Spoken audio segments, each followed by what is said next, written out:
Same with booktubers even, and bookstagrammers. You always see the same books in rotation. So I'm really happy. Also, I need adaptions of all of Maureen Gu's work. This is my formal request. I will file legal action if nothing is done fast enough. You know what? Why are there like no good book to movie adaptations to watch right now? Netflix, you're boring me. Netflix, you need to listen up. We need these adaptions ASAP. Let's talk about books that need to be made into movies ASAP. And I'll use TV show, movie adaptions interchangeably. Like, I personally would love a TV adaptation a little bit more than a movie adaptation, just because longer content. But also, I know movies get way bigger budgets, and some of these books, they're gonna need a big budget for the expansive universe they're trying to create, you know what I mean? Before getting into like literally all my favorite books and gushing, I do want to thank today's sponsor, Likewise, which is an app that helps you when you need to figure out your next read. We've all been there. You finish a book, let's prevent reading slumps, let's not have that. We don't want to get a book hangover here. We want a good recommended book right after finishing a soul-crushing journey. You know what I mean? It's necessary. So thank you, Likewise. I'm gonna download the app. I will leave my handle down below so you can check it out. Like, let's see how good these recommendations are. I have 4 books that are science fiction and fantasy books, and then I have 4 books that are contemporary books. I'm very excited for both, and I have some honorary mentions because these books that I wanted to put on this list that needed a adaptation ASAP are actually having an adaptation soon, and I like don't hear too many people talking about them, books or movies otherwise, so stay tuned. Let's get excited. Also, unpopular opinion, I think you should watch the movie before reading the book. Just my opinion, because normally the adaptations are not as good as the books. So it's always fun to like get an introduction through the movie and then dive into this world that is like, you know, 400 pages long, 4 books long. You know what I mean? It just hits different. It's so rare to have a really good movie adaptation of a book.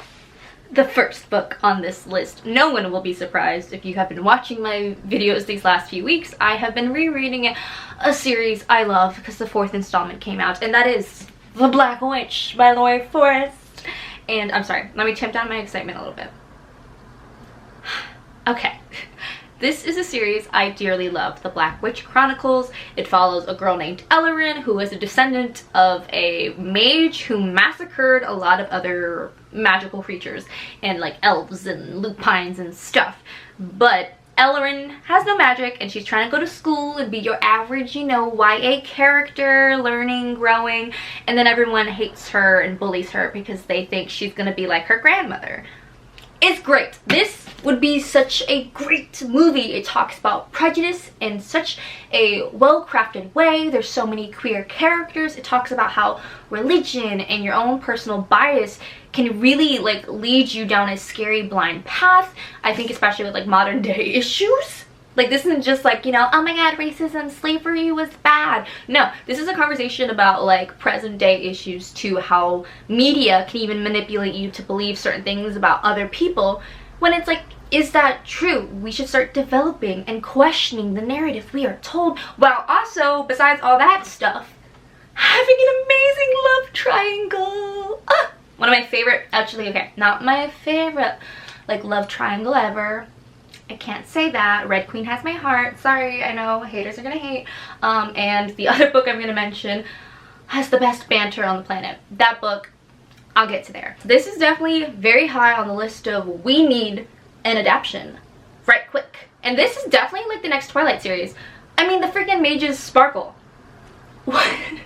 They sparkle. There's shape-shifting wolf people. There are elves. I mean, it's like Twilight, but leveled up to include queer people and talk about their own personal bias and fight against it.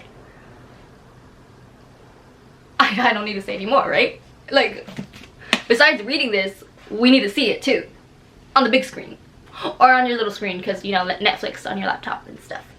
I'm so excited to be working with Likewise now. I am downloading the app. I'm gonna make a profile. Again, it's gonna be linked down below. Let's just sign in with Google and put in some of the like necessary questions, like build your taste profile. Okay, books, obviously. Okay, but this is hard because I have so many interests. I'm gonna go with fantasy. Ooh, it changed because I also like young adult, teen romance, coming of age, romance, magic, urban fantasy, high fantasy. I've probably picked too many. Oh, but I have so many. Okay, I'll leave it. Ooh, I like this. Okay, so 10 books that I would choose. So let's see. What do we have? Okay, 100% Red Queen. As you guys know, favorite YA series of mine. Some people hate it. I love it. I love that love triangle. I love Mare. She was so stubborn. She's me. Fangirl is one of my favorite. Ooh, and Ember in the Ashes, also a favorite. I enjoyed Crescent City, so I'll just choose that. I don't know if it's like a favorite of mine. I give it 5 stars because it was a fun read. Ooh, Uprooted by Naomi Novak, very good. Strange the Dreamer, fantastic.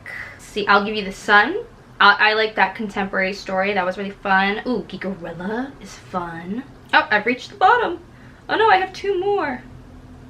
Okay, I guess I can also do To All the Boys and Fault in Our Stars. Ooh, Claim Your Space. Set up an invite-only private space to share with friends by giving it a name. Oh, that's so cool. Okay, I'm gonna say J and D because that's my initials, and I feel like a lot of my stuff is J and D. So J and D's book group. Let's do that. Okay. It's personalizing. Oh my god. Okay, I specifically want books to see what they would recommend if I like The Black Witch, which we all know I do. So I really want to see if they recommend anything that I know or haven't heard. Okay, similar books. See similar books. See, like none of these I've known. The Shadow Crown. Oh, The Shattered Crown looks really interesting. Ooh, Dark Magic, Mystical Beast, Undying Assassins, and Forbidden Love. I'm gonna save this book. I think it looks interesting. I'm actually excited because I was kind of expecting like really popular like YA, like, you know what I mean. When you look for book recommendations on like Bookstagram, it's literally always like the most popular best-selling books. So I like that it didn't give that right off the bat. Now let's dive into the few other little fantasy books that need to be made into an adaptation ASAP. I will start with one of my favorite fantasies with this, like it has a little sprinkle of sci-fi because there's some space exploration and stuff, but it's mostly fantasy, and it's like one of my favorite duologies, and it is Carve the Mark by Veronica Roth. Am I holding this upside down? No, I'm not. I'm just embarrassing myself. Okay, it's a little shiny. Ooh, Carve the Mark. How do I explain this? So in this galaxy, because it's a whole galaxy we talking about, this galaxy, you see the sun in the middle and all the planets around it? Galaxy. So in this galaxy, there is a lonely planet that isn't considered in the assembly of the planets. It doesn't get a hierarchy or anything like that. It's this planet that's split between 2 kind of cultural or racial groups, and we have our main characters from either side, and of course the planet is warring, or not completely warring, but on the verge of warring for complete and utter control of the planet. So one is like an icy side, one is very tech heavy. Both sides see the other as like the more inferior. The people from the technological side, the scavenging side, cross over to the IC side and steal the next person who's going to be a prophet. There's oracles generationally, so they steal him and his like brother, capture him and bring him over, and it leads to some bad stuff, but it leads to our main characters, Akos and Syra, meeting, and love ensues, but also lots of war and death. We need some of that in fantasy, right? You can't come out unscathed. It's amazing. I love all the little intricate details of magic and political power. And there is some scenes where like people's skin gets ripped off their face and lots of crazy stuff.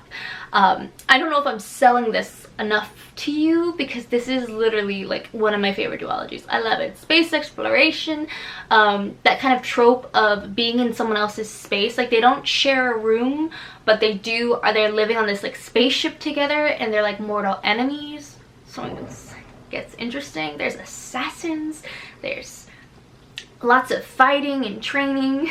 It's good, guys. I recommend. Next, we have an all-time favorite series of mine, and that is The Last Magician, by Lisa Maxwell. Yes. Hello. Welcome. This book gets the Best Banter Award. I bestow it upon this book. I'm not like the Academy or whatever, but I do. At this YouTube channel, in this space, this gets Best Banter Award. This book needs to be adapted ASAP.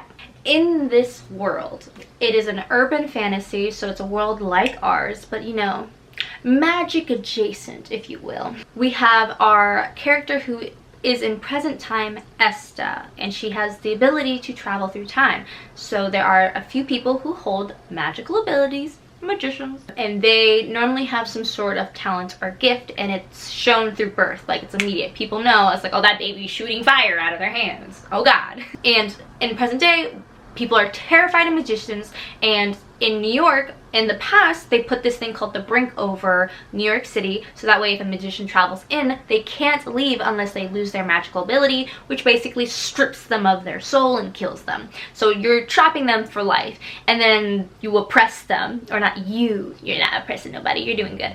But the people in this book, they take that and use that to their advantage by leading these poor magicians to safety, and then trapping them and oppressing them and impoverishing them, and basically trying to kill them off slowly or make them work hard labor. You know how the world works. So urban fantasy with a sprinkle of magic. So Esta, our present day hero, is like, you know what, I'm gonna go back in the past and take this tool away from the last magician who causes lots of problems in the past, like in the 1930s, 40s? I forget what time exactly. But she goes into the past and she's gonna go find this last magician and steal back something that'll help fix the present day issues at hand. And things get real sticky, and let's just say the banter between Esta and the magician, everything. I need it on TV so I can rewatch all the time. You know what I mean? There's just those books where it's like, I need to see this. I've reread this 3 times and it's not enough. You know what I mean? Like, I know there's more books coming out in the series too, it's not done yet. But I need a movie. I need more. I request more. I require more. The last recommendation that is sci-fi and fantasy related, this one leaning more towards sci-fi, is War Girls by Tochi Omobochi. This is a duology. I've actually only read the first one and I can't wait to read the second one. This is about a warring Nigeria, and we have these kind of people who are elitist and technically savvy, and then there's a lot of other kind of villages and other people fighting for power, and these 2 girls, these 2 sisters, grow up in this kind of warring country just trying to survive. And when the war ends up infiltrating the village they were staying at for safety, the older sister, who is a warrior, who is trained and she has no arm, she has like a cool robot arm, she fights back and she tries to, you know, keep the oppressors at bay, and the little sister ends up getting kidnapped and taken into this kind of really elite country who they think they deserve to, you know, rule the whole country, yada yada yada, as they know. So they get separated on opposite sides of war, and both are kind of manipulated to believing that their side is right.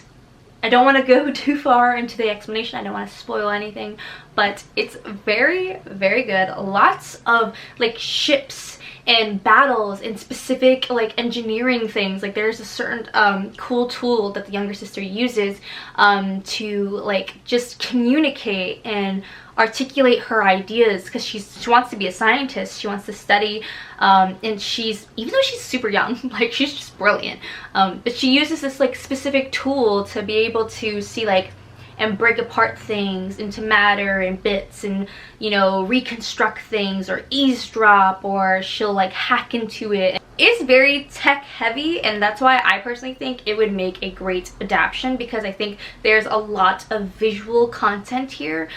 Besides the landscape for each area you go to is so descriptive and vivid, but also I just feel like it's so futuristic, so unlike what we have. It would be really cool to see, you know what I mean? You know what I mean? So these 4 are the ones I really need to be adapted soon. Fantasy, sci-fi related. Let me check likewise and see if they have any recommendations from these books. I'm interested to see. Oh, and honorable mention. The honorable mention is An Ember in the Ashes by Sabaa Tahir. I believe there is already a contract out to make this a movie. I don't think there's any like director or specific anybody attached to the project just yet, but it has been like contractualized. Doesn't mean we'll actually get a movie. The same way Red Queen right now by Victoria Aveyard has been like signed to be made into a movie for, I think, since like 2016. It's been a hot minute, but it's still not a movie just yet. So besides like it being signed to a production house being like, oh, we're interested in having this movie, a lot of times production houses will buy scripts and things or buy the rights to something and never create it, because they either have too many projects that are coming out that are very similar to it, so they'll just buy it out and kind of hide it, so that way whatever they create stands on top, or they buy it and producers, executive producers, no one's backing it, or there's conflictual ideas of like, oh, the writer wants to do this and they own the rights and the production house doesn't, or there's so many things that can go wrong just from the contract, not even associating a director on top yet, you know what I mean? So hopefully we will see this in the light of day. I know it's been said that there's going to be a project. Okay, let's see what Likewise recommends. Let's see this list. Underrated epic fantasy series. Ooh, Mirror's Empire, Crown Cord, Martha Wells. Oh, that's so cool. I am so excited. Okay, this is a series that I've been really meaning to read, and I'm glad they put this in here because I think it's a series that is underrated and not a lot of people talk about it. It's Song of Blood and Stone. I don't know if that's what the series is called. That's what the first installment is. I believe right now the series is 4 books long. I'm so excited. It is leaning towards more like fantasy, historical romance. Oh, let's see. We have a comment here. I'm currently in the middle of this book, but I can already tell I'm gonna love it. Aww. See, that's so cute. I'm gonna like that comment. Okay, y'all, let's talk some contemporary recommendations. I am hyped. Okay, again, I need to calm down. I have 4 books that I need adaptions to ASAP. And then I have some honorary mentions that have been signed, and some of them have a cast for it already, which I'm so excited to share for you. If you haven't already been on the know-how, you know what I mean? Okay, I'm done. Okay, let's start with literally one of my favorite authors who I think any of her books could be adapted like right now. Like could have been done a couple years back, you know what I mean? We're missing out. We're missing on some good bookish adaptation content. That is our queen, Elizabeth Acevedo.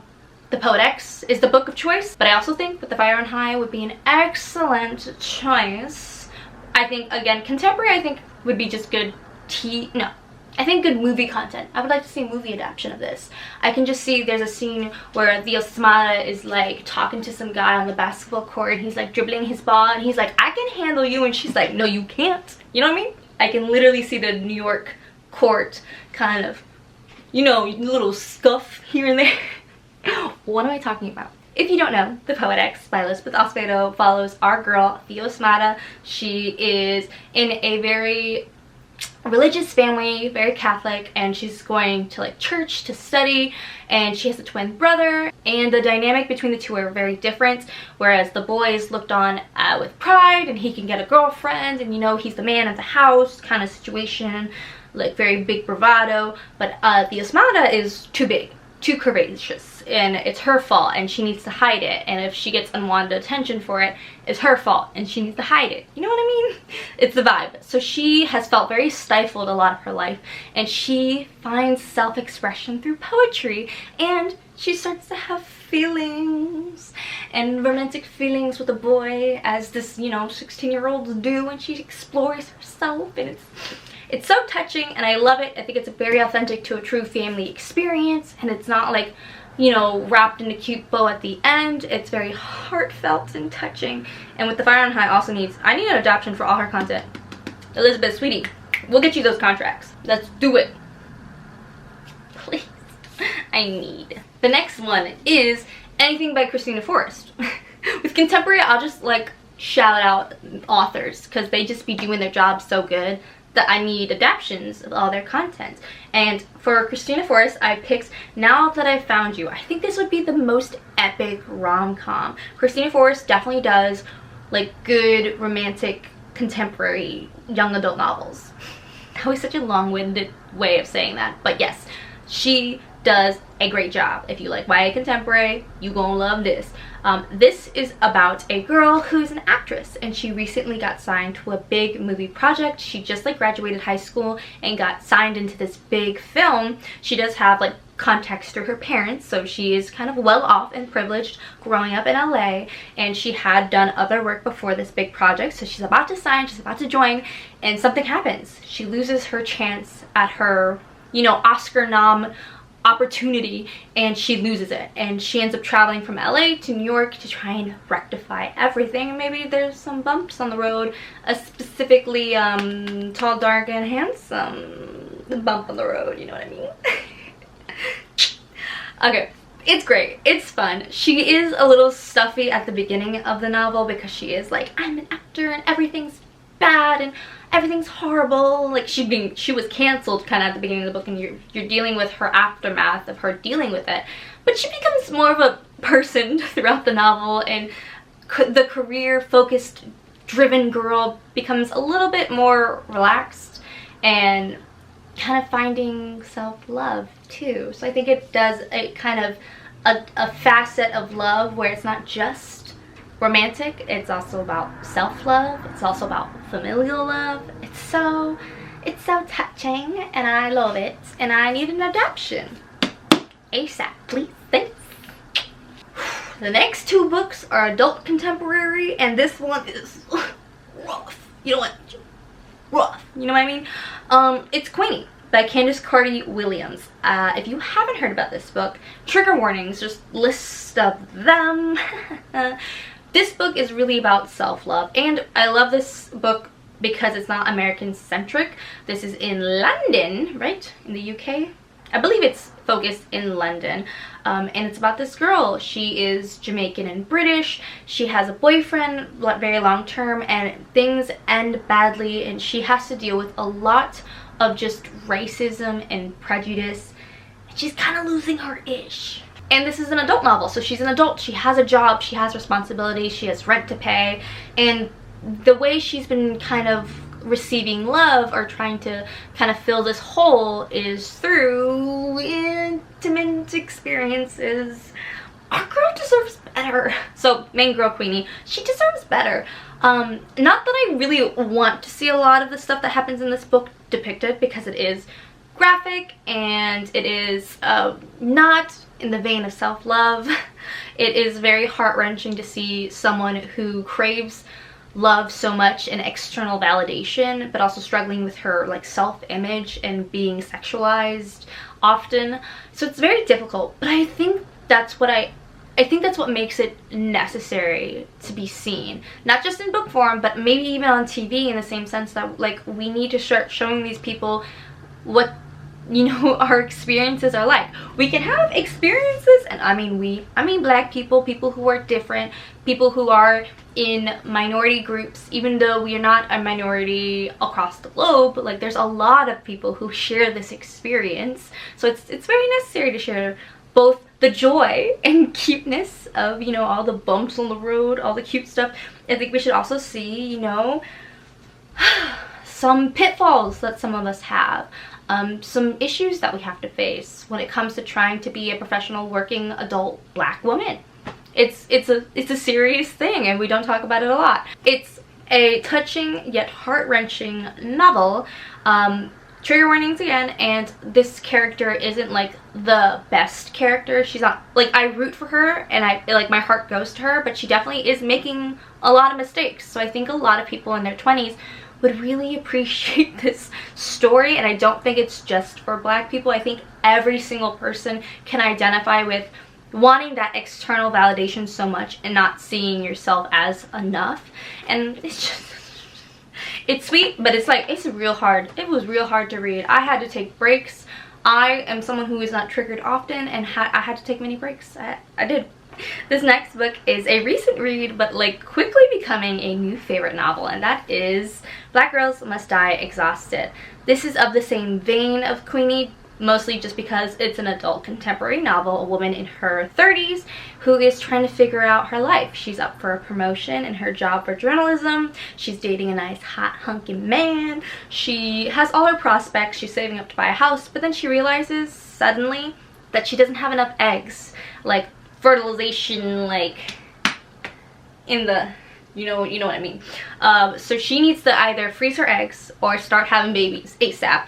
And it throws a wrench in all her plans, and it makes life really hard. And you also see her struggle with people's pushing a lot on her and wanting her to fight all these battles. This first book really tackles a lot of like work racism and things like that.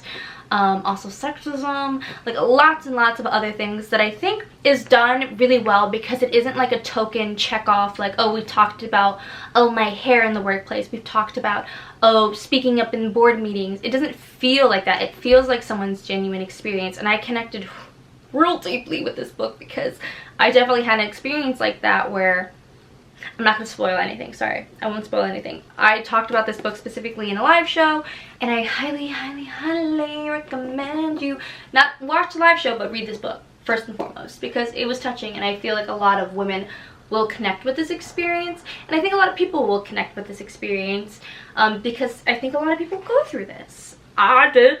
100%. La la la la, we have our two books, our two honorary mentions, because they are going to be adapted very soon, and I'm so excited. First, let's start off with Love Boat Taipei. Okay, Abigail Hin Wang is amazing. Thank you very much. I still need to read the next book that came out in this series, Love Boat Reunion, hashing out some love with some different characters. In this book, we focus on Ever, who is a high school senior, and she kind of has plans. She wants to be a dancer, she wants to go to college and explore herself, but her parents are like, heh, no, you're not gonna do that. Well, her parents send her away for the summer to this infamous school called Love Boat, because they want her to kind of really dip into her culture and learn, but also at this school, it's supposed to be where you meet, you know, your love boat, your soulmate. So a lot of people get hitched at this school, not like literally married, but a lot of people find people to date. And because a lot of these parents want their children to date Chinese people or people within the same culture, it's a great way to send them off. It's like, yeah, you go to school in America and you're gonna probably go to college in America, but go marry someone of the same race.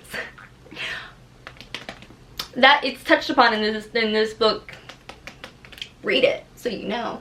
And we're getting an adaptation, and literally that was just the like smallest summary, the smallest cusp. This is such a touching novel about love and friendship and self-exploration, and it's, you get to travel to Taipei and see all these cool places.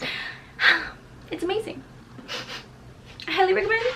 I am so excited because Ross Butler from, like, you know, 13 Reasons Why and a sprinkle of Riverdale is gonna be playing the male lead character. I can see that happening.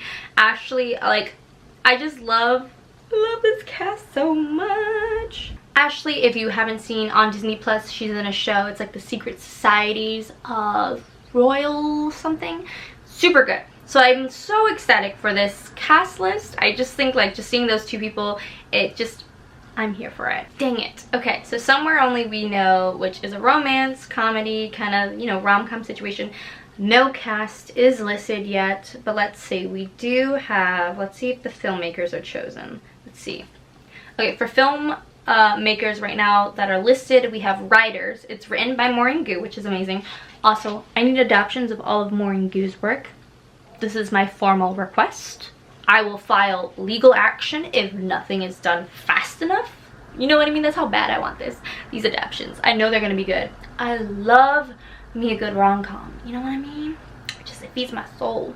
But we do also have another writer listed too, but no producers listed yet. So this is definitely still kind of far off on the back burner unless they're keeping it really hush-hush, which also might be the case. So IMDb Pro isn't always accurate. But now let's go and see on Likewise what recommendations we get for our contemporary books. I will say I didn't check off that many contemporary books on that initial list, so let's see what they recommend. Asking for a Friend.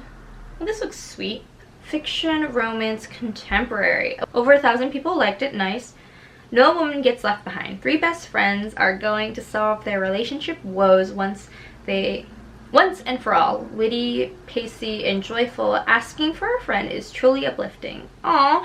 And it celebrates friendship. Funny and easy to get through. Love the girls. Aww. I like that. This is a romance, an adult romance, not a YA contemporary, just letting you know.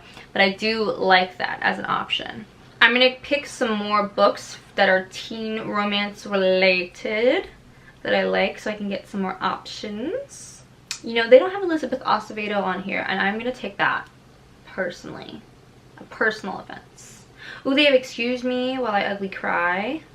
That might be a good one. Yes! Okay, perfect. Summer Only We Know, yes. Oof, yeah. American Panda, freaking favorite. Okay, next. Let's see what books they offer for that. Ooh, okay, so 10 Blind Dates is a book that I've heard of, and I think I saw one of my favorite booktubers talking about it. Literally so cute. Can I just say this book is far from disappointing? Numerous times I found myself getting weird stares because I was laughing so hard my face turned purple. Aww, that's fun. I'm happy. Oh my god. I think Likewise is a great resource for finding more recommendations. Especially if you're watching this video, I feel like you like recommendations, let me know. I've had people in the comments tell me that they always leave my videos with more recommendations or more books in their carts afterwards to buy. So, you know, I'm just doing my job, helping you find more recommendations. And obviously, if you download Likewise, you get more recommendations. Highly recommend. I'm very excited that it isn't just your typical best-selling books. I swear, when you go to Goodreads and Amazon for book recommendations, a lot of the times, if you're not following the right people, you just get the same books on rotation. Same with booktubers even, and bookstagrammers. You always see the same books in rotation. So I'm really happy to use this. I'm definitely going to keep using it. Make sure if you want, I'll leave my account below, click it so you can follow me and I can hopefully follow you guys and I can see what you guys recommend too. I just love it. It's a different way outside of Goodreads to maybe leave honest reviews and not be worried about authors coming for you. You know what I mean? Literally me getting lost and just looking at the recommendations. I'm sorry. If you made it to the end of this video, I would love for you to leave this emoji down below so I know you are the real MVP. And I also want to thank Likewise again for sponsoring today's video. I definitely enjoyed using the app. It's fun. It is another app where you find yourself scrolling and looking for recommendations, but it's a little less, you know, manufactured than Bookstagram. It's again 100% free and you can follow my account down below. And yeah, I just really appreciate you guys so much. Thank you so much for watching. It means the world to me to be getting your guys' support. Make sure you hit the notification bell so you never miss out on a video. And I will see you in the next video. Bye friends. Have a good night. I don't know what I'm doing. Okay, bye.